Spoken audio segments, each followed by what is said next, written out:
Bonjour à tous et bienvenue dans cet épisode 16 de Good Manufacturing Podcast. Alors après une courte pause, nous revoilà devant les micros. Et aujourd'hui avec moi, j'ai bien évidemment Arnaud. Arnaud, comment ça va ? Salut Paul-Adrien, écoute, ça va bien. Ravi de reprendre ces podcasts après la pause. Et aujourd'hui, on a avec nous Yann Puigmal qui est de chez Charles River. Yann, comment ça va ? Écoutez, c'est la grande forme, donc bonjour Arnaud, bonjour Paul-Adrien. Bonjour Yann. Est-ce que c'est ta première expérience dans un podcast ?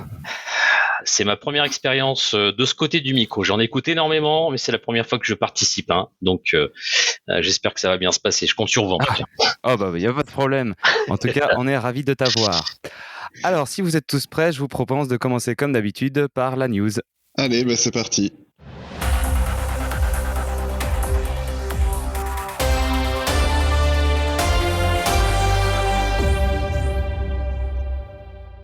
Alors, aujourd'hui, je vais vous parler de Altos Lab. Est-ce que ça vous dit quelque chose ?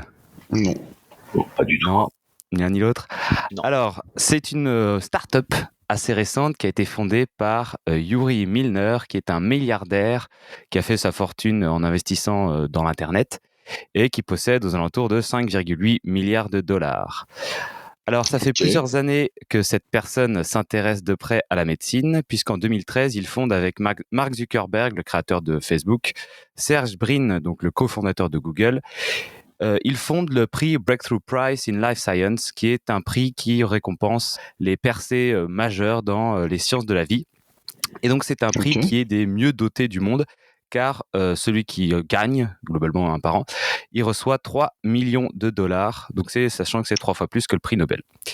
Et donc, devinez sur quoi Yuri va faire bosser ces scientifiques de sa start-up. Aucune idée. Ouais, alors là. Ils vont bien sûr travailler sur le ralentissement de la vieillesse et l'immortalité. Car quand on est jeune, on veut être riche, et quand on est riche, on veut être jeune. Et donc, il a cofondé sa boîte avec l'ancien directeur de l'Institut national du cancer aux États-Unis, qui est Rick Klausner. Et donc là, ils ont constitué la Dream Team du scientifique de l'ADN avec le docteur Yamanaka. C'est un scientifique japonais qui a remporté le prix Nobel de médecine en 2012 pour ses travaux sur les cellules souches, qui a également reçu le fameux prix de 3 millions de dollars. Et lui, il va travailler pour Altos Lab gratos. Il s'est dit, ouais, ça a l'air bien, j'y vais gratos, quoi. Et donc, l'équipe, elle comporte également Juan Carlos Belamonte, qui est un des ténors de la médecine régénérative, qui a récemment conduit des expériences controversées en cultivant des embryons mi-homme, mi-singe, et qui a déclaré qu'il était possible de augmenter l'espérance de vie de 50 ans. Pas de commentaire de son ancien employeur là-dessus. Donc du coup, Yamakana et Belamonte ont l'habitude de travailler ensemble, ont déjà un peu travaillé l'un avec l'autre, parce que du coup, la découverte de Yamakana, c'est des facteurs qui s'appellent maintenant les facteurs Yamanaka, quatre protéines. Donc, et quand on les met dans les cellules, ça démarre en gros le rajeunissement. Et donc le docteur Belamonte, en 2016, il avait appliqué ces facteurs à des souris vivantes entières, et il avait effectivement obtenu des signes d'inversion d'âge. Mais les résultats donc voilà, des résultats encourageants, mais du coup l'expérience sur les souris, donc qui fait des résultats plutôt alléchants, était aussi assez effrayant, parce qu'en fonction de l'ampleur de la reprogrammation, certaines souris ont développé de vilaines tumeurs, donc des gros tératomes, et en plus des signes de rajeunissement. Donc voilà, il y a du potentiel, mais il y a quand même pas mal d'obstacles à surmonter. Et aussi intéressant dans l'équipe, ils ont recruté Jennifer Doudna, la lauréate de la prix Nobel en 2020. Je ne sais pas si tu te souviens, Arnaud, c'est la collègue de la française Emmanuelle Charpentier, qui avait reçu le prix Nobel pour CRISPR-Cas9, donc les ciseaux d'édition d'ADN là. Et donc avec tous ces gros noms sur le papier, ils ont levé le 7 février dernier 3 milliards de dollars. 3 milliards de dollars. C'est absolument colossal. Donc, c'est le record pour une start-up life science de levée de fonds. Et donc, dans les investisseurs, il y a pareil, il y a Jeff Bezos, voilà, tous les personnes assez riches qui veulent plus mourir. Et donc, bon, je sais pas ce que vous en pensez, mais toute cette histoire ressemble un petit peu à un début de film de science-fiction. Enfin, en tout cas, je trouve ça assez marrant. Et ça ressemble un petit peu à ce qui s'était passé en 2013. Larry Page, donc l'autre fondateur de Google, qui avait soutenu la création de Calico Life Science. Donc c'était exactement la même chose, quoi. Une boîte qui devait travailler sur le rajeunissement cellulaire et l'inversement du vieillissement. Et ils ont fait leur première publi cette année. Donc 2013 cette année, donc ça fait une dizaine d'années là. Ils ont fait qu'une seule publi en 10 ans. D'accord. Voilà. Pas ouf. Pas ouf. Donc comme quoi on peut mettre autant de thunes qu'on veut et des gros scientifiques, quand même le sujet du ralentissement et de la vie est compliqué, quoi. Ouais. Après, moi, ce que je vous propose, Arnaud, Paul Adrien, vous passez d'abord, vous essayez, et puis si ça marche, vous me tenez au courant. Hein, et puis, j'essaierai dans un second temps. Parce que... à mon avis, le ticket d'entrée est hors de notre portefeuille. Ouais. On fera une cagnotte litchi, autrement on fera un peu ça. Faites vivre plus longtemps Arnaud, Paul Adrien et Yann, s'il vous plaît. À votre bon cœur. Je sais pas si c'est une bonne chose. Hein. Ça, je sais pas si c'est une bonne chose. Ça, c'est un autre débat. Voilà. Ok, voilà, c'est intéressant. Hein. C'est tout pour cette news. Alors, si ça vous va, je vous propose de passer au plat de résistance, c'est-à-dire Yann Puigmal. Avec plaisir.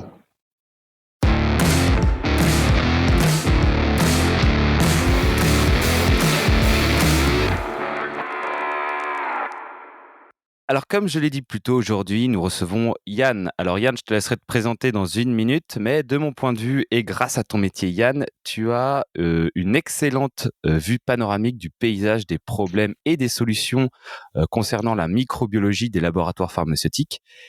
Et avec Yann, aujourd'hui, nous allons surtout parler monitoring environnemental et méthode d'analyse. Des sujets qui font globalement grand bruit en ce moment, notamment avec l'apparition de la nouvelle annexe 1 des bonnes pratiques de fabrication, donc fabrication des produits pharmaceutiques stériles. Du coup, voilà, Yann, un programme d'environmental monitoring, c'est quoi et ça sert à quoi? C'est à toi. Alors, donc ouais, comme tu disais, Paul Adrien, en fait, il y a beaucoup de bruit. Alors, on dit en ce moment, mais depuis quelques années maintenant, avec l'annexe 1. L'annexe 1, c'est un petit peu l'Arlésienne. On en parle depuis très très longtemps, et on a quand même bon espoir qu'en 2022 elle soit applicable. Donc, il y a beaucoup de mentions sur la partie environnementale qui sont faites sur l'annexe 1. Et puis pour vous donner un petit ordre d'idée, c'est que donc l'annexe 1, le texte actuel va citer 2 fois le terme d'environnemental, et le dernier draft qui normalement devrait être applicable en 2022 va citer cette notion d'environnemental 33 fois. Vous voyez, donc il y a eu une belle évolution des mentalités par rapport à tout ça. Et puis en plus de ça est venu l'année dernière, je crois que c'est sur 2020, une norme ISO 17141 sur tout ce qui est salle propre et environnement maîtrisé et maîtrise de la biocontamination. Donc tout ce qui concerne le monitoring environnemental, c'est quelque chose qui est vraiment très très à la mode en ce moment, et puis très encadré, vous voyez, d'un point de vue réglementaire.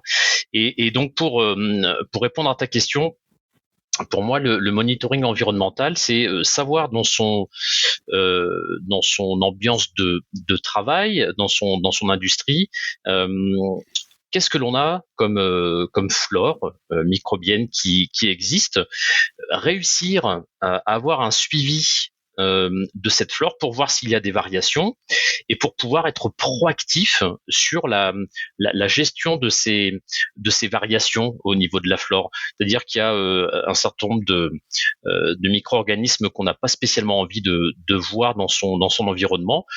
Si on commence à le voir arriver, voilà, qu'est-ce qu'on fait et comment est-ce qu'on gère tout ça? Et alors on pourra le détailler un petit peu tout à l'heure si vous voulez, mais pour moi, il y a 5 éléments dans un monitoring environnemental de qualité. Est-ce que on peut y aller? Est-ce que je peux citer ces 5 éléments et pourquoi pas les détailler après? Avec plaisir. Impeccable. Alors, pour moi, je vous en ai parlé un petit peu, il faut avoir un suivi de tendance. Donc c'est-à-dire que ça sert à rien d'empiler les données, c'est-à-dire que d'avoir on va dire des rapports d'identification qui vont vous sortir des noms d'organismes, les mettre dans un beau dossier, de ne rien en faire. Ce qu'il faut, c'est avoir un suivi de tendance et regarder au cours du temps comment est-ce que ça évolue. Et on voit qu'il y a des évolutions selon les zones géographiques, selon les saisons. Donc ça, c'est un premier truc qui est hyper important, tout ce qui est suivi de tendance. Et puis, ce qui est intéressant aussi sur tout ce qui est tendance, on voit dans l'annexe 1 que si je fais le même exercice que tout à l'heure, on regarde le texte de l'annexe 1 actuel, il est cité 0 fois le terme de tendance. Et sur le draft, c'était quelque chose qui, donc la version actuelle qui est de 2008, on regardait pas du tout cette notion de tendance. Quand on regarde le dernier draft, certainement applicable sous peu, on cite 28 fois la notion de tendance. Donc, allez, regarder au cours du temps, c'est quelque chose qui est vraiment primordial. Et autre chose, c'est que cette tendance, il faut avoir une vision fréquente enfin, en tout cas, regarder de manière fréquente ce suivi et à minima avoir une vision sur la saisonnalité. Parce que ce qui est super intéressant, c'est que les micro-organismes que vous retrouvez en été, ce ne sont pas les mêmes que vous allez retrouver en hiver. Évidemment, effectivement, les conditions environnementales fait que ça favorise certains autres types, quoi. Exactement. Et puis donc quand on prend octobre-novembre, alors il y a Halloween qui arrive et qui est accompagné en général de ces fongiques. Donc on voit que dès que l'automne arrive, on a une recrudescence des fongiques. C'est le troisième point. C'est marrant, j'avais jamais pensé à ça, quoi, en fait. C'est vrai que c'est évident, en fait, maintenant que c'est dit. Bah voilà, comme ça vous le saurez. Et puis nous on le voit hein, quand on regarde au niveau de nos laboratoires. On fait des centaines de milliers d'identifications tous les ans au sein de nos laboratoires. C'est ce qu'on voit. Hein. L'automne arrive, les fongiques explosent. Donc, comment est-ce qu'on s'adapte par rapport à ça? Quand on sait que les fongiques arrivent en automne, comment est-ce qu'on va anticiper ça? Est-ce qu'on va utiliser, par exemple, des produits antifongiques au niveau de ces programmes de désinfection, de nettoyage pour parer à ça? Donc, vous voyez, c'est aussi une des utilités de la. Vachement intéressant. Ouais, 1er septembre, hop, on commence à introduire une semaine un antifongique dans notre programme de nettoyage, quoi, c'est ça? Par exemple. Et donc, c'est là où c'est super intéressant d'avoir cette vision au niveau de son monitoring environnemental. Encore une fois, c'est pas juste d'empiler des données pour que un auditeur, un inspecteur soit content. C'est vraiment d'avoir une vision proactive pour pouvoir anticiper, on va dire, des problèmes. Et puis, plutôt que de les gérer avec des CAPA derrière, c'est comment est-ce qu'on peut éviter qu'ils arrivent. Donc, c'est ça qui est intéressant. Donc là, vous voyez, on a parlé déjà de 3 points sur les 5 là, que je vous ai vendus. Donc, tendance, fréquence, le fongique. Moi, je suis un super fan des fongiques et d'ailleurs, je ne sais pas si vous avez vu les garçons, mais je suis co-animateur d'un groupe sur LinkedIn qui s'appelle Les champignons sont sexy. Donc, trop bien, trop fort. Donc, n'hésitez pas, et pour les auditeurs aussi, allez sur LinkedIn, vous cherchez les champignons sexy, et donc on anime ça avec mon copain Sébastien Vacher de la société Conidia, qui est le roi du fongique en France. Donc allez jeter un petit coup d'œil, hein, c'est assez sympa. Et c'est fongique microscopique ou c'est fongique champignons macroscopique aussi? Alors, en tout cas, si la question c'est pour le groupe, du coup, oui, sur, pour le groupe, sur oui. Ouais, j'imagine qu'on va pas retrouver des vrais champignons dans nos laboratoires. C'est pour ça que je préfère te demander, hein, si tu vois des champignons qui poussent dans le laboratoire, c'est qu'il y a un gros problème. Hein. On a été trop loin. Donc, en fait, c'est plutôt un abord industriel. Mais on voit que finalement les gens ont envie de partager sur tous les états du fongique et on peut retrouver vraiment de tout. Donc si vous aimez les champignons de près ou de loin, que ce soit industriellement ou non, venez faire un tour sur le groupe, c'est très très sympa. Ah bah, j'irai avec plaisir. Donc faites comme ça. Donc ça c'est le 3e point, les fongiques. Donc super intéressant. Là on pourrait même faire un autre podcast là-dessus si vous voulez sur le fongique. Sur le fongique, bah ouais. Ouais. Et puis sur les 2 derniers points, c'est d'avoir des méthodes de suivi qui vont être modernes. Ça, c'est pareil. L'annexe en parle beaucoup, utiliser des méthodes scientifiquement modernes. Et lorsque l'on va faire du monitoring environnemental, il va falloir donc identifier quels sont les micro-organismes qui sont présents.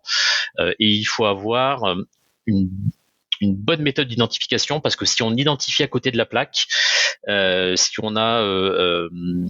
on n'identifie pas le bon germe, le suivi derrière peut être inapproprié. Donc, il faut avoir des méthodes modernes. Alors, nous, ce qu'on conseille, c'est soit la technologie MALDI-TOF, à savoir c'est de la spectrométrie de masse. Time of flight. Exactement, time of flight. Je vois que tu es un spécialiste, tout à fait. Tu sais pour le MALDI ou pas? Parce que tu fais le malin sur le TOF, mais tu connais le MALDI ou pas?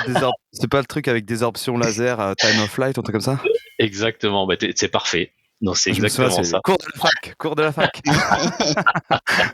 Donc, ouais, t'as des bons restes, c'est bien. Donc, ouais, MALDI-TOF, c'est vraiment la méthode qui pousse vraiment en ce moment, puisque c'est le meilleur rapport coût, puissance d'analyse. Et puis, on a toujours le bon vieux séquençage qui est là aussi.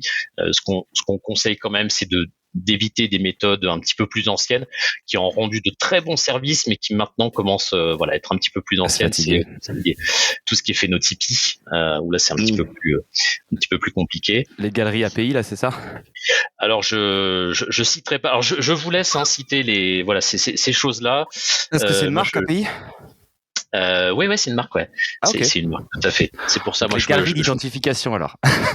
Exactement. Donc, c'est pour ça, je parlais plutôt de méthodes de phénotypiques, des méthodes biochimiques qui ont pour vraiment nos auditeurs, c'est les espèces de lignes avec des petits puits, et dedans, il y a des produits de différentes natures. Et donc, on va mettre nos cultures, donc les bactéries, dans les petits puits, et on met ça à température pendant quelques jours. Et selon la coloration des différents puits, donc il y en a, je crois, 20 ou un truc comme ça enfin, je sais pas, après, je suis pas un expert non plus que ça.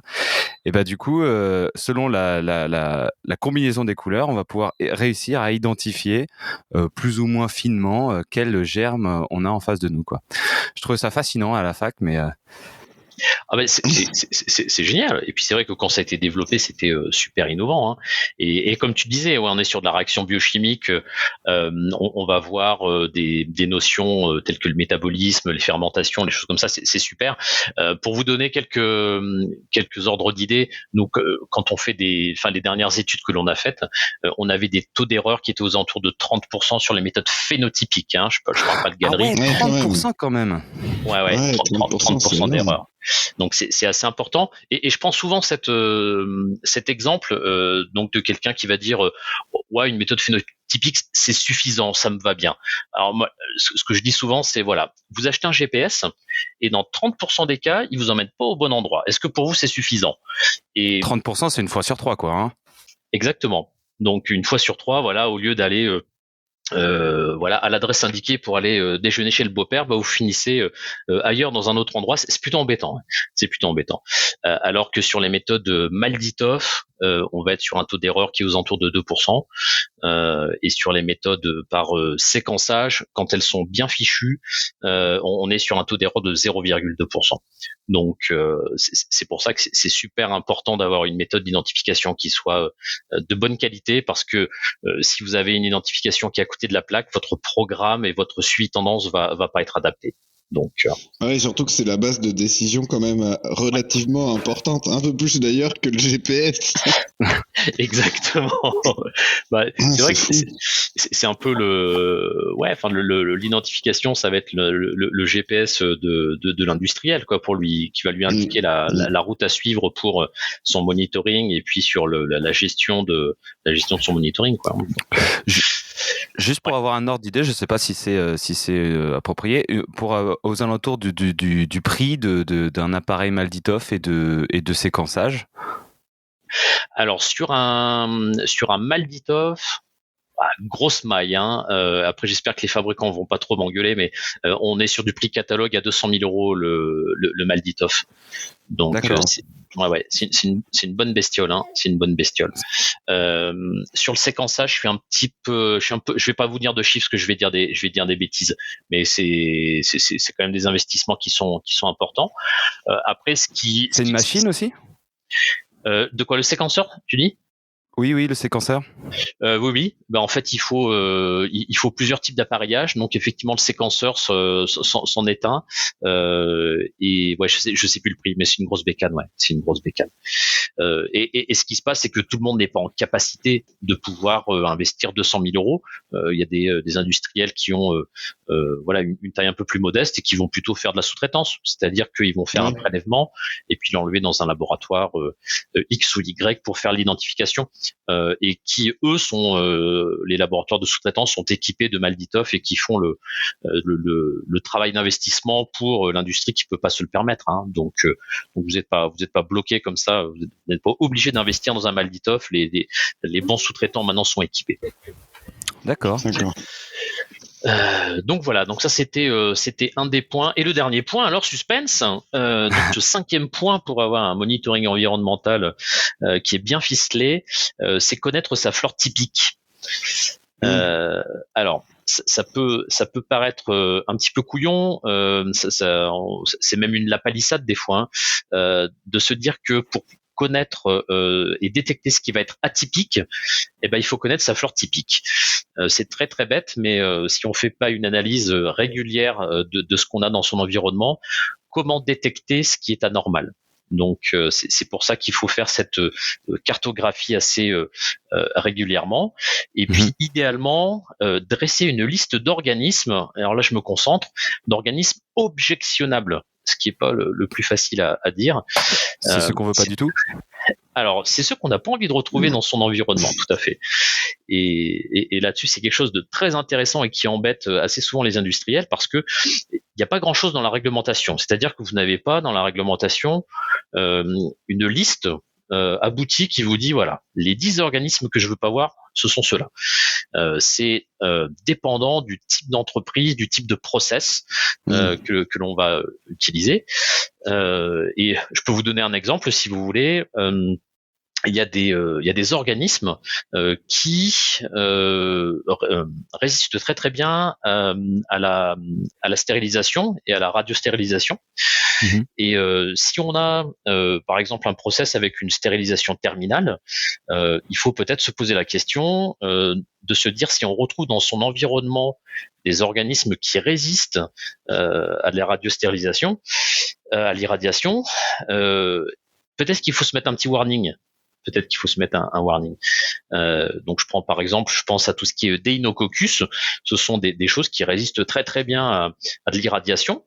Donc du coup, si on les retrouve, de se dire voilà, on fait attention, et puis comment est-ce qu'on fait pour pas les retrouver, parce que ça peut être embêtant, et peut-être que ma stérilisation va laisser passer ces Deinococcus qui sont résistants à l'irradiation. Donc c'est un des exemples, il y en a plein comme ça qui permettent de bâtir une liste d'organismes objectionnables et qui nous permettent d'avoir ces alertes, de se dire oulala, si je les ai dans mon environnement, il faut peut-être que je fasse attention. Ça, c'est une vraie expertise alors, parce que il n'y a pas de critères fixes qui font que cela, c'est quand même un organisme qui est dangereux dans tous les cas, il faut pas l'avoir, quoi. Enfin, c'est vraiment dépendant du process. C'est dépendant du process, et puis ça dépendant de l'industrie aussi, hein. Donc c'est-à-dire que moi c'est vrai que je travaille plutôt moi sur l'industrie pharma. Je pourrais vous prendre un autre exemple. On va parler beaucoup d'organismes pathogènes qu'on veut pas retrouver dans tout ce qui est pharma, parce qu'on n'a pas envie d'avoir notre patient au bout de la chaîne qui va être impacté par un organisme pathogène. Mais si on prend par exemple tout ce qui est l'industrie qu'on appelle nous consumer care, tout ce qui est produits de beauté, d'entretien, de choses comme ça, ce sont des gens qui font aussi des choses de ce type, hein, qui vont regarder ce qu'ils ont comme environnement, et ils se fichent d'avoir un organisme pathogène dans une lessive par exemple. Leur organisme objectionnable, c'est un organisme qui va faire soit évoluer la couleur ou l'odeur. Ouais. Exactement. On veut avoir notre lessive qui est bleue avec une odeur du Pacifique, vous voyez, un truc comme ça, ou pain des Landes, j'en ai aucune idée. Si c'est un truc qui sent pas bon et qui est gris, on n'a pas envie de laver notre linge avec ça. Donc vous voyez, donc dans ce type d'industrie, leur organisme objectionnable, ça va être vraiment différent de ce qu'on trouve au niveau pharma. Donc c'est pour ça qu'il faut le bâtir vraiment au cas par cas, et ce qui est pas toujours évident. Donc voilà, en gros, ce que je voulais vous dire sur les 5 points. Voilà, la tendance, la fréquence, la modernité, la connaissance de la flore typique et mon chouchou, les fongiques. Voilà, c'était les 5 fongiques. points. Ouais, exactement. Et alors c'est grâce à et du coup c'est grâce à ces 5, donc c'est ces 5 points qui sont importants pour bâtir sa politique de monitoring de l'environnement, c'est ça? Alors, ouais, c'est mon approche vous trouverez pas ça dans un texte, hein, les 5 points. C'est une approche très personnelle et ma vision en tout cas des choses pour avoir un monitoring environnemental qui soit réussi. Alors, ce qui sera intéressant après, c'est peut-être d'avoir un retour d'expérience de vos auditeurs qui seront peut-être pas d'accord ou qui auront peut-être d'autres points à rajouter. Hein. Peut-être qu'on peut bâtir après on peut se bâtir un guide là-dessus, hein, et faire quelque chose de plus puissant. Mais en tout cas, voilà, ma vision là-dessus, c'est plutôt ça. Ça fait de nombreux mois qu'on essaye d'avoir des gens qui nous contredisent, mais c'est compliqué. Les gens évitent. Ils aiment pas trop se lancer à contredire les choses. En général, on dit beaucoup, ouais, c'est trop bien ce que vous faites, c'est trop bien ce que vous dites. Mais il y en a très peu qui disent, ah, j'ai pas du tout aimé ça, je suis pas d'accord et je vais vous dire pourquoi. Si d'ailleurs c'est votre cas, n'hésitez pas, envoyez-nous un message et on vous recevra avec grand plaisir pour en discuter. Sans problème. C'est très intéressant. Et moi, j'aimerais revenir quand même sur cette histoire de... en fait, c'est vraiment la combinaison de l'identification et de la tendance. Moi, je trouve ça vraiment fascinant. À savoir, avant que début octobre, on va avoir quelque chose qui va se passer parce que du coup, c'est comme ça tous les ans depuis déjà 3-4 ans et qu'on peut lutter avant et du coup, au final, réduire notre nombre d'incidents, réduire probablement notre nombre de OS. Enfin, c'est quand même fou et ça va vraiment dans le sens de la modernité, de la qualité, quoi. Je sais pas ce que t'en penses, Arnaud. Moi oui, mais du coup, moi j'avais une question là qui me venait par rapport à ce ce que tu viens de dire et ce qui a été partagé par Yann juste avant. C'est aujourd'hui, Yann, selon toi, quelle est la maturité justement des sites industriels vis-à-vis de ces visions, de ces 5 points et voilà, parce que c'est vrai que typiquement, moi je sais pas, ça fait presque 15 ans que j'interviens sur des sites industriels, alors pas forcément sur des notions d'environnement, mais malgré tout, quand on accompagne sur des déviations, forcément, à un moment donné, ça parle d'environnement, mais ces notions-là, je les ai pas forcément souvent entendues, quoi. Donc c'est quoi la maturité, selon toi, des sites industriels par rapport à ça? Alors, j'allais dire, elle est grandissante, cette maturité. Alors, soit parce que les gens se rendent compte que c'est quelque chose de nécessaire, ou alors parce qu'on les pousse un petit peu. On a vu ces dernières années quelques warning letters de la FDA. Et quand je dis ces quelques années, c'est voilà les exemples que j'ai en tête, c'est des choses qui peuvent dater de 2017-2018 sur les débuts de ces choses-là. Donc c'est pas tout neuf non plus. Vous avez la FDA qui va sortir des warning letters en disant vous n'identifiez pas de manière fréquente vos micro-organismes. Donc c'est quelque chose que l'on voit depuis quelques années et qui dit bien vos micro-organismes, qui ne dit pas vos bactéries. Donc encore une fois, je reviens sur mes petits copains fongiques, il faut pas les oublier. Donc c'est quelque chose que les autorités relèvent depuis quelques temps. Il y a des industriels qui ont peut-être un petit peu plus de ressources et qui arrivent à s'y mettre un petit peu, qui peuvent y dédier des ressources. D'autres où c'est un petit peu plus compliqué. Je pense que c'est lié vraiment au fait qu'ils ont beaucoup de choses à faire et que tant qu'ils se sont pas fait toper par des autorités, ils vont pas le mettre en place. Classique. Ce que je vois, assez classique. Ce que je vois beaucoup, c'est que on va faire comme on peut une espèce de cartographie, alors peut-être 1 à 2 fois par an sur un fichier Excel pour pouvoir montrer quelque chose à un auditeur, à un inspecteur, ce qui est déjà très bien. Ouais.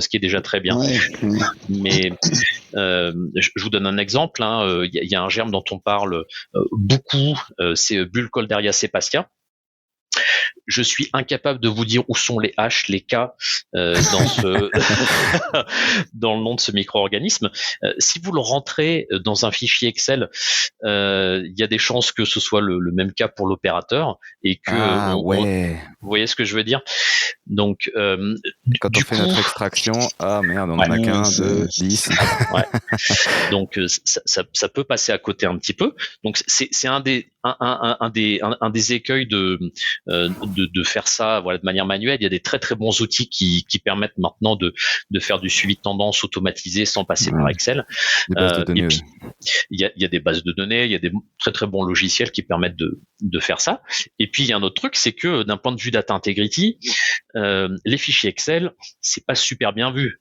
C'est-à-dire que voilà, si votre fichier il est pas validé, s'il n'y a pas de contrôle d'accès, c'est un peu spécial d'un point de vue data integrity. C'est un petit peu moyen. Donc c'est quelque chose sur lequel on peut vous taper un petit peu. Donc voilà. Donc ce que j'allais dire, c'est que d'un point de vue de la tendance, parfois tout le monde ne regarde pas le côté saisonnalité, j'allais dire. Et puis le fongique, on en parle pas mal en ce moment aussi. Aller chercher les fongiques. Alors, pas mal de gens nous disent, on n'en a pas des fongiques, mais est-ce qu'on les cherche? Est-ce qu'on les cherche? Et ouais, est-ce qu'on les cherche? Ça, c'est une grande question aussi. Donc, voilà, pour revenir à la question originale, c'est la maturité est grandissante. Je pense qu'il y a pas mal de choses à faire et il y a beaucoup d'outils qui existent et qui permettent de rendre ça pas si compliqué que ça. Donc voilà, pour vous faire une réponse tout à fait diplomatique. Voilà. Oui, mais en fait, c'est intéressant parce que de la même manière, quand on parlait des inspecteurs qui disent voilà, vous faites pas assez de suivi de tendance, c'est pas assez fréquent, etc. Bon bah moi je suis industriel, j'y connais rien en microbio. En microbio, je vais faire bah ok, on va faire plus souvent. Mais en fait, j'ai toujours pas compris pourquoi. Alors là, je l'ai compris aujourd'hui, hein. Ouais. Mais et typiquement, voilà. Et du coup, après, les gens sont là à dire ouais, on fait ça, on sait pas trop pourquoi. Donc alors je sais pas si dans ces fameuses warning letters, c'est expliqué pourquoi on leur dit qu'ils le font pas assez souvent. Mais c'est vrai que la notion du pourquoi on fait ça, elle est importante, quoi. Et sinon, on fait des suivis, on met en place des fichiers Excel ou même avec des bases de données, mais en fait, on n'en retire rien, quoi. Ça, c'est dommage. C'est ça. Bah, c'est comme pour pas mal de choses. Enfin, si on fait les choses de manière automatique et sans avoir de choses actionnables derrière. Les PQR. Pourquoi le faire? Les PQR, exactement. Donc, il faut que vous fassiez un gros fichier avec tous les trucs de tous vos produits dedans. Ok, on va le faire. Ça prend une semaine par produit pour une personne à temps plein et ça sert à rien. Enfin, du coup, les gens les exploitent pas. C'est pas simple, mais je comprends aussi. Hein. Enfin, je veux dire, il y a tellement de trucs à faire que bon, après, par quel bout on prend. Puis c'est ce que tu disais aussi. C'est voilà, si je sais pas faire, comment je fais, hein. Donc là-dessus, faut que les gens passent un petit coup de fil. Hein, on peut en discuter de tout ça. Et ça représente quand même, enfin, pour bâtir justement cette cartographie de la flore et puis du coup savoir quelle est la flore typique de notre laboratoire, ça représente quand même, je sais pas, un sacré paquet de prélèvements, quoi. Enfin, ça dépend de la taille du labo, j'imagine. Hein. Ouais. Mais il faut quand même en faire partout, tous les jours. Très souvent, quoi. Enfin, à partir de combien de temps, quand on part de zéro, à partir de combien de temps on peut espérer comprendre comment fonctionne notre labo? Alors, ça, si j'avais la réponse, je pense que je me ferais pas mal d'argent. Après, c'est à voir vraiment au cas par cas. Alors ça, c'est des choses qui vont vous parler, mais aujourd'hui, l'annexe 1, une des clés de l'annexe 1, c'est tout ce qui est le CCS, hein, Contamination Control Strategy, donc et puis tout ce qui est analyse de risque. Donc, il n'y a pas de réponse claire à la question. C'est en fonction de son type de production. Si on est plutôt sur de la classe A, B, C, D, on va avoir des prélèvements qui seront plus ou moins fréquents. Si on est en production aseptique ou pas. Donc c'est vraiment très varié.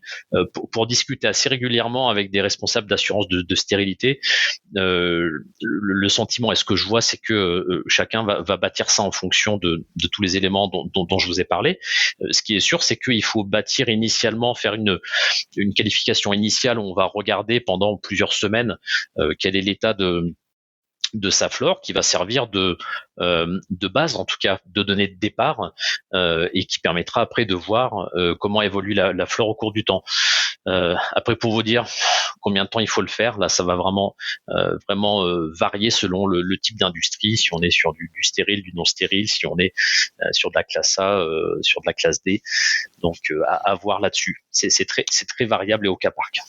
Et puis j'imagine que il y a, au bout de combien de temps on a un T0? Alors, je suis même pas sûr qu'on ait vraiment jamais un T0, mais c'est quelque chose qu'il faut faire en fait en continu, quoi, puisque alors ça, encore une fois, avec toute ma faiblesse de connaissance dans le sujet, il y a la notion de saisonnalité, mais peut-être aussi une évolution dans le temps, au-delà de la saisonnalité, quoi. Ouais, bien sûr. Bien sûr. Oui, non, tout à fait. Hein. Et donc, pour moi, la saisonnalité, enfin, avoir une vision de la saisonnalité, c'est le minimum, à mon sens. Hein, à mon sens. Après, ça peut être plus. Et puis, savoir, voilà, qu'est-ce qu'on fait au niveau de la revue.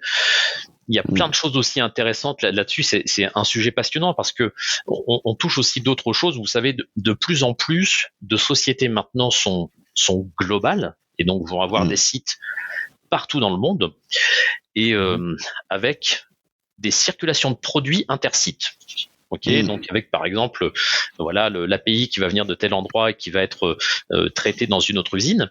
Ce qui est super intéressant, c'est de connaître la flore des différentes usines, parce que ce qui est la flore typique du producteur d'API tout au départ va peut-être devenir la flore atypique de la filiale dans laquelle il va être livré pour pouvoir être exploité et où se fait la production du médicament. Donc c'est intéressant de pouvoir se dire, vous voyez ce que je veux dire, c'est-à-dire de pouvoir dire tiens, c'est étonnant parce que tous les germes qui sont atypiques de ma flore, c'est ceux que l'on retrouve chez les petits copains qui nous ont envoyé la palette il y a 2 semaines. Donc voilà. Transfert industriel, on intègre un nouveau produit, tout le monde panique parce que du coup, il y a des nouvelles bactéries partout, ce nouveau type de bactéries partout, mais en fait, ça vient du transfert industriel qu'on a fait le mois dernier, quoi. Exactement. Et puis si tu pousses un peu, tout ça est régi par des directives globales qui finalement ne prennent pas en compte forcément la spécificité de chaque site, quoi. Ouais, dans le change control, du coup, ça pourrait être dans l'analyse de risque ou dans l'analyse de risque du transfert, il pourrait se poser la question, du coup, attention, on va peut-être intégrer des nouvelles bactéries dans notre circuit. Ça, c'est trop fort. Vous voyez, donc on peut se poser beaucoup de questions très très intéressantes et se les poser avant, ça permet là vous voyez la route cause, elle est vite trouvée hein, d'où vient cette flore atypique. Donc voilà, ça vient de chez les petits copains qui nous ont envoyé des produits. Donc est-ce qu'on se dit pas que on fait de manière régulière un suivi de toute la flore du groupe? Et puis on regarde comment ça évolue site par site, mais aussi au niveau groupe pour savoir que, si certains organismes qu'on retrouve chez nous, c'est pas ceux des petits copains. Donc il y a pas mal d'approches qui sont gérables là-dessus. Et des outils encore une fois qui permettent de le faire sans trop de difficultés. Hein.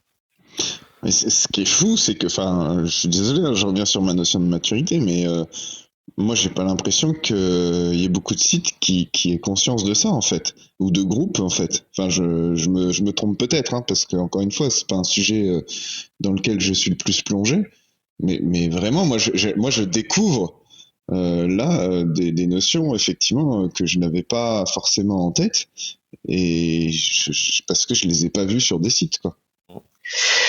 C'est des choses. Enfin, je vais dire après. Pardon, je t'ai coupé. Je te laisserai la parole après.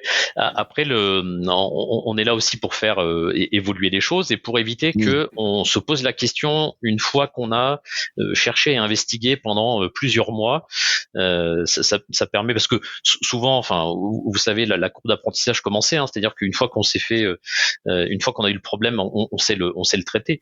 Donc, si on peut éviter en ayant cette approche-là de se poser ce problème, ou en tout cas d'aller plus vite dans la recherche de la route cause et dans l'investigation, si ça peut nous aider, autant mettre ça en place. Hein. Complètement. Et voilà, du coup, ça rejoint ce que j'allais dire. C'est comme nos problèmes sur en général la qualité Arnaud, hein, c'est le bénéfice du risque évité, c'est-à-dire qu'on ne sait pas combien. Enfin, c'est très compliqué à mon avis de déterminer ce qu'on va gagner à éviter des problèmes qu'on a maintenant, quoi. Oui.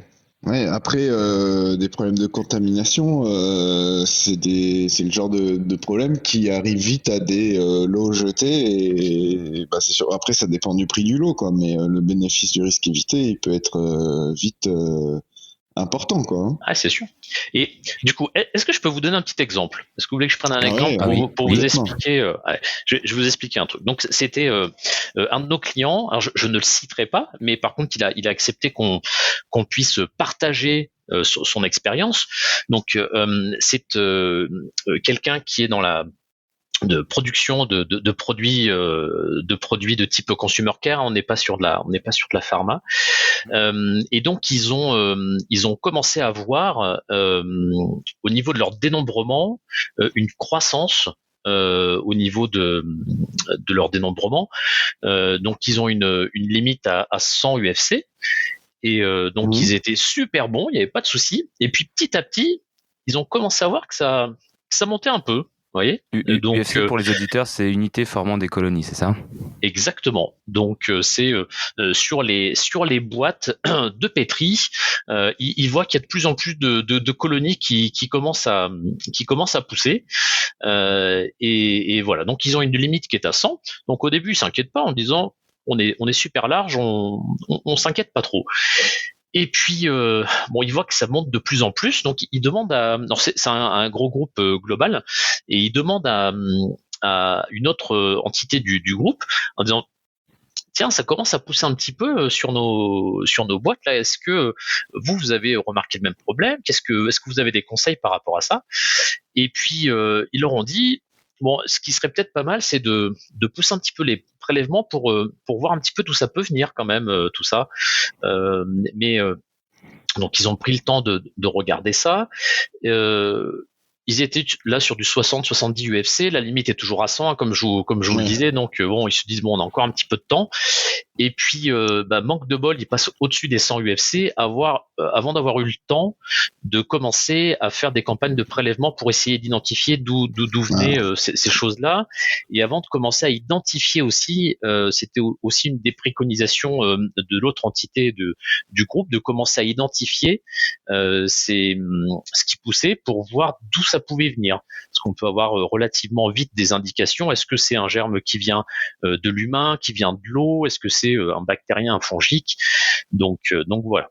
Donc ils ont fait les choses en ayant dépassé la limite de 100. Donc là, on n'est pas dans le même contexte, hein, parce que on arrête la production. Là, c'est un petit peu le branle-bas de combat. Et ils commencent à identifier ce qu'ils auraient peut-être pu commencer à faire un petit peu plus tôt avec un programme de monitoring environnemental qui soit un peu plus basé sur la fréquence dont je vous parlais tout à l'heure. Aussi, et donc, mettre une limite d'alerte et une limite d'action. Oui, exactement. On est tout à fait d'accord. Et donc, on retrouve un germe qui s'appelait Bacillus thuringiensis, et c'est un germe qui est intéressant parce que donc pour les initiés, c'est un gram positif qui vit dans le sol. Donc ça nous donne déjà quelques indications sur ce que c'est. Et il y a une chose aussi qui est intéressante, c'est que cette bactérie là, lorsque on est sur la phase de sporulation, il va produire une toxine protéique cristalline et qui est utilisée dans des produits phytosanitaires et dans des insecticides. Ok. Et là, commence à se poser quelques questions en disant, tiens, un insecticide, qu'est-ce que c'est que ce bazar? Et en fait, il se trouve que l'usine, en fait, elle est à proximité de champs. Et on était sur la période d'utilisation de cet insecticide. Et ils ont commencé à se renseigner un petit peu plus, et en fait ils ont commencé à voir que eh bien ce Bacillus thuringiensis, c'était quelque chose qui était utilisé pour la production d'insecticides qui étaient utilisés par les agriculteurs autour du site. Vous voyez?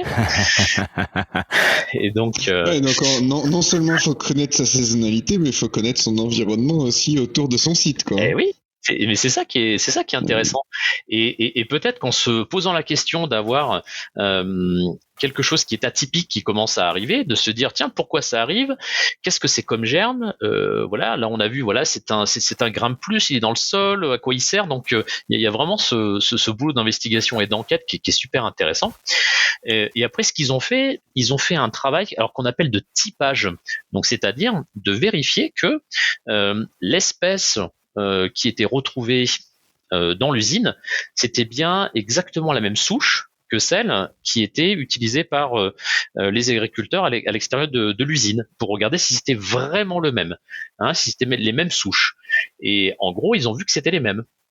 Donc du coup, ils ont pu déterminer qu'il fallait mettre des choses en place par rapport à ça. Donc du coup, ils ont vu qu'ils avaient des systèmes de filtration de l'air qui n'étaient pas assez puissants pour pouvoir empêcher l'entrée de ce germe-là. Donc ils ont mis des choses en place pour que ça ne se reproduise plus. Mais voilà, donc c'est un petit exemple que je trouve super intéressant et qui démontre que ce que l'on fait, on le fait pas pour rien. Et puis cette petite histoire, ça a coûté, combien ça leur a coûté ça ? Je crois que l'arrêt de production, ça leur a coûté plusieurs millions de dollars en fait. Donc, vous parliez tout à l'heure de la balance, voilà, bénéfice-risque. Là, quand on a mis un petit billet de 1 ou 2 millions de dollars pour régler les problèmes, on se dit qu'on peut peut-être investir un peu dans son monitoring environnemental pour pouvoir gérer les problèmes avant que ce soit trop tard. Vous voyez, c'est un peu l'esprit de la petite histoire. Ouais. Donc voilà, un petit exemple intéressant.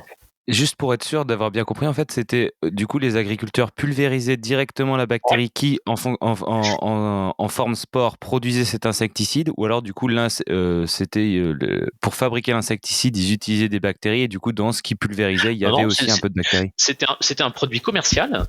C'était un produit commercial qui était fabriqué à partir de ce Bacillus thuringiensis.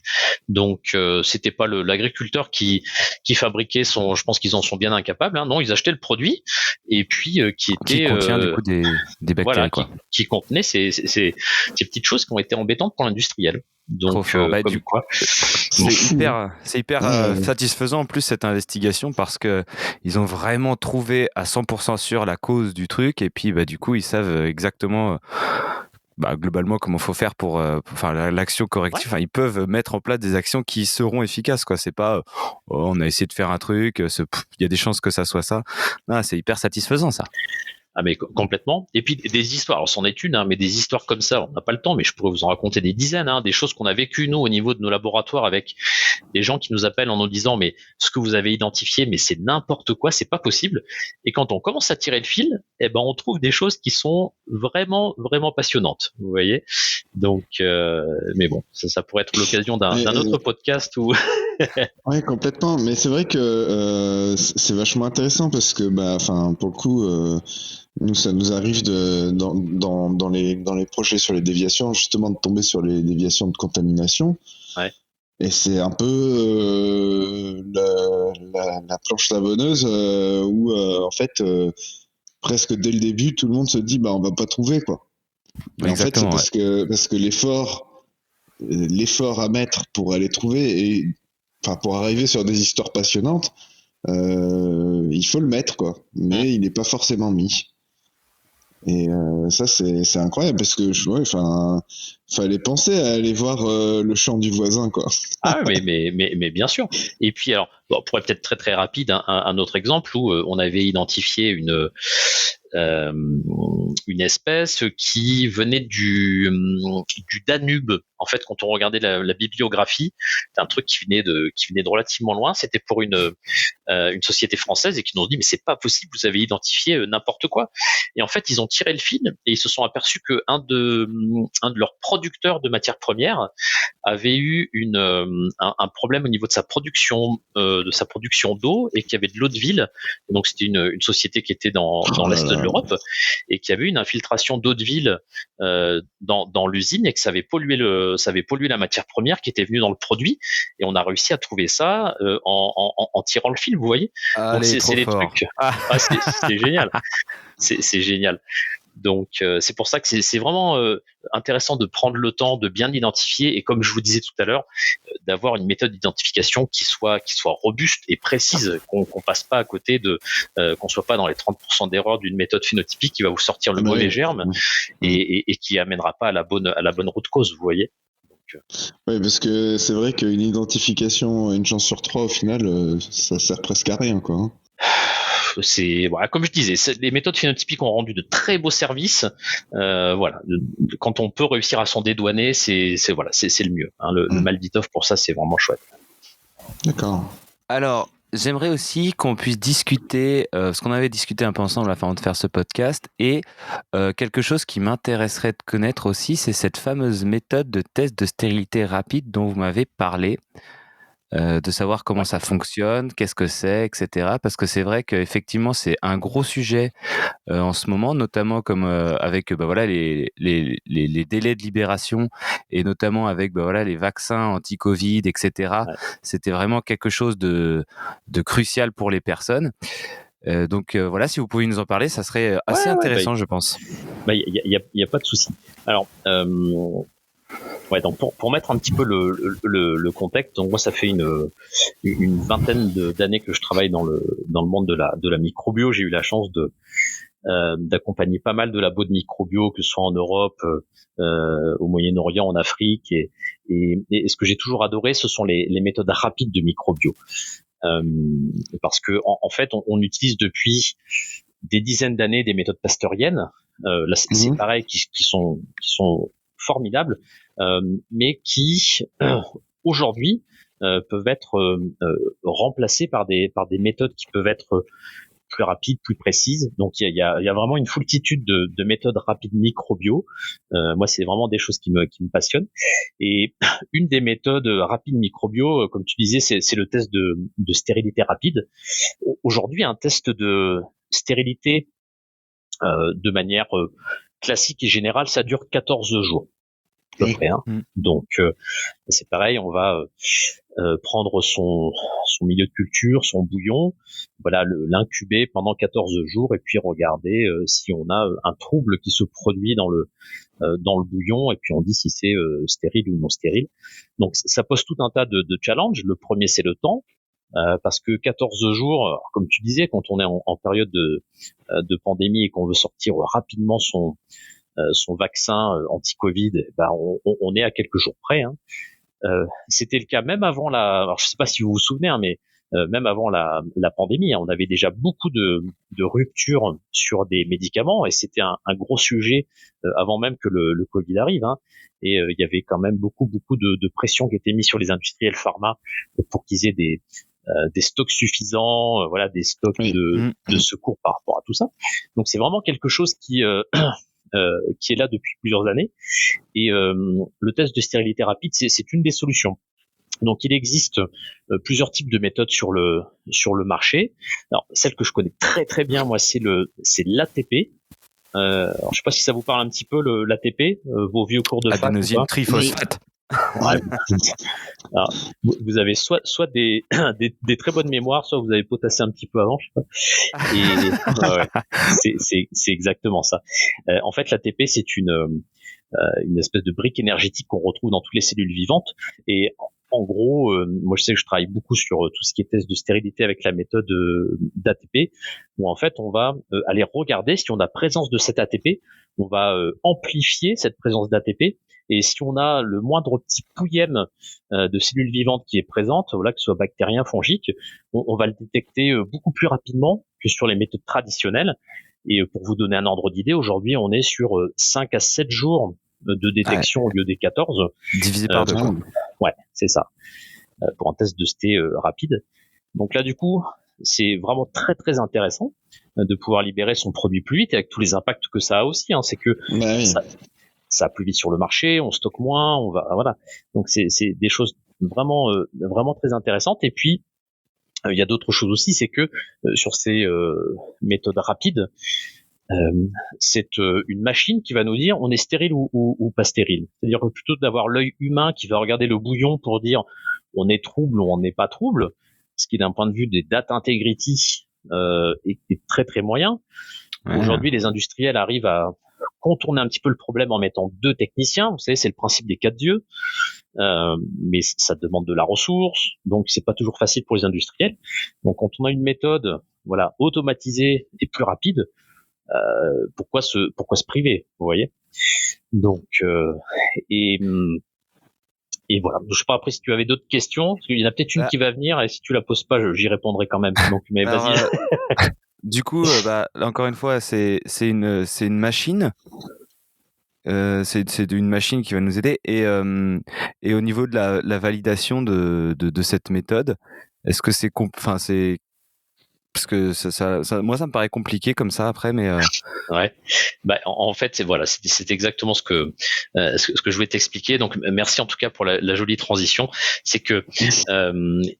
Alors, il faut il faut faire le distinguo parfois entre méthodes rapides et méthodes alternatives. Hein. On a des méthodes rapides qui sont des méthodes officielles. Je pense au dosage d'endotoxine par exemple que je connais bien, où on a des méthodes rapides en 15 minutes qui sont des méthodes officielles. Là, pour le test de ST, là on est sur une méthode alternative. Donc, il faut réussir à démontrer que on est équivalent ou supérieur en termes de performance à la méthode de référence. Donc c'est là où tu as raison, il va falloir la valider. Et aujourd'hui, il y a beaucoup de choses qui sont mises en place, et je pense notamment à des packs de validation prêts à l'emploi, pour que on puisse aller très très vite. Et là, je peux aussi vous donner quelques exemples pour vous dire que c'est pas uniquement sur le papier, c'est qu'il y a des industriels qui sont dans le top 10 biopharma qui ont réussi à valider techniquement cette comparabilité par rapport à la méthode traditionnelle en 4 à 5 mois, et à avoir le feu vert des autorités, parce qu'après, réussir à le faire techniquement dans son labo, c'est parfait, mais voilà, après il faut avoir les autorités qui soient d'accord pour le valider, puis pour le valider rapidement. Et donc on a un industriel qui a réussi à faire tout le process, donc voilà, 4 mois à peu près de validation technique dans sur la partie comparabilité de méthode, et puis on est sur 4-5 mois sur l'approbation des autorités. L'acceptation du change control, quoi. Donc c'est 9 à 10 mois pour avoir quelque chose qui permet de libérer sur le marché 2 fois plus vite ces produits. Donc ça, ce sont des choses qui sont assez passionnantes. Hein. Et puis en plus, du coup, c'est intéressant pour en interne aussi, pour se former sur une nouvelle méthode, pour devenir expert technique sur le truc. Ouais, complètement. Et c'est ce qui est intéressant. Et je me souviens que j'avais participé il y a quelques années à je crois que c'était organisé par l'UDQM à Strasbourg, un très très bon congrès sur les méthodes rapides. Et il y avait un statisticien, alors je sais plus s'il était suédois ou danois, qui était arrivé face à un parterre d'industriels et qui avait montré une photo d'un pingouin sur la banquise et qui s'apprêtait à plonger dans l'eau. Et il a dit, bah voilà, vous, industriel pharma, c'est ce que vous êtes. C'est-à-dire qu'on vous parle de méthodes rapides, tout le monde voudrait bien se jeter à l'eau, mais attend que ce soit le petit voisin qui s'y mette. Vous voyez. Et il disait, il était très provoquant. Alors lui, il était plutôt dans la statistique, hein, donc il pouvait se permettre d'être, il était pas dans la pharma, donc il pouvait se permettre d'être un petit peu provoquant. Et il disait, vous utilisez encore des méthodes de Pasteur. Mais ça fait combien d'années que vous utilisez ces méthodes-là? C'est démentiel. Et ce qui est très intéressant, c'est que la période Covid et ce besoin d'avoir de la rapidité a permis d'avoir le petit pingouin qui se jette à l'eau. Et puis, j'espère qu'il y en a quelques-uns qui vont suivre derrière et que ça va pouvoir mettre un élan sur les méthodes rapides. Et parce que c'est bénéfique pour le patient au final. Hein. C'est ce qui est le plus intéressant, c'est que si nous, en tant qu'utilisateurs de ces médicaments, on peut l'avoir plus vite, ne plus avoir de rupture, là c'est gagné, quoi. C'est gagné. Et c'est vrai que vous avez raison. Hein, c'est les méthodes pasteuriennes. Ça fait des centaines d'années que c'est utilisé. Enfin, c'est fou. Et pas beaucoup plus que ça d'évolution Enfin, maintenant il y en a, mais enfin, on les voit pas spécialement plus que ça. Moi, je me souviens, je travaillais avant. On voulait mettre en place une caméra pour détecter les boîtes de pétri. Ça les permettait de les détecter plus tôt, etc. Je trouvais ça fou. Mais voilà, ça coûtait cher. Exact.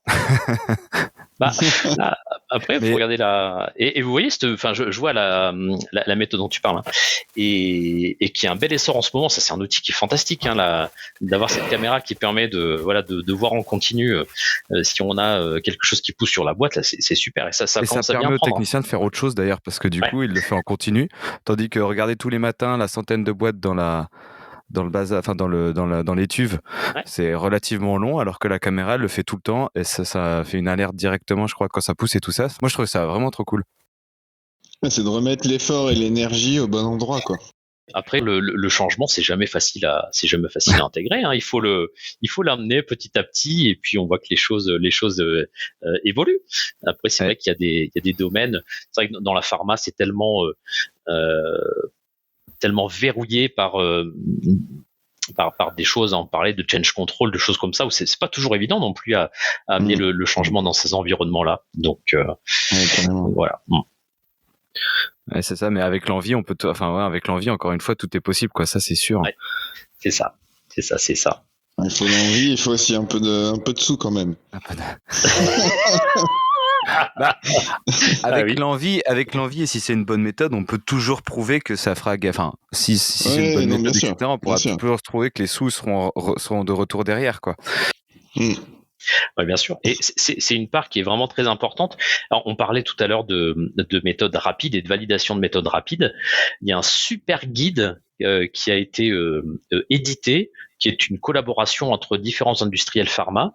Ils ont sorti un guide, alors c'est Bioforum qui a sorti ça. Je me souviens plus exactement du titre en anglais, mais en gros c'est sélectionner, valider, mettre en place une méthode alternative. Et en fait, dans le guide, ce qu'ils expliquent, c'est que il faut monter son business case. C'est ce que tu disais. La technique, c'est fantastique, mais on va pas se monter une usine à gaz qui coûte 10 fois plus cher pour faire la même chose, hein. Donc ça fait vraiment partie intégrante du boulot, de se dire voilà, quel est le gain financier, quel est le gain technique, et de tout prendre en considération, j'allais dire, hein. Donc voilà. Alors, ça fait 1 heure qu'on parle maintenant, donc déjà, c'est toujours comme ça de toute façon, hein. C'est toujours ce moment où je sonne la cloche de début de la fin du podcast.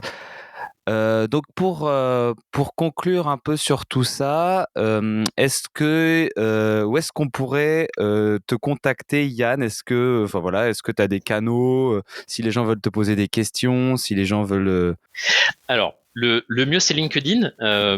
Donc je communique beaucoup sur LinkedIn. Ouais. Donc, d'ailleurs, des choses très intéressantes d'ailleurs. Je te suis depuis pas si longtemps que ça, mais les posts sont toujours assez intéressants.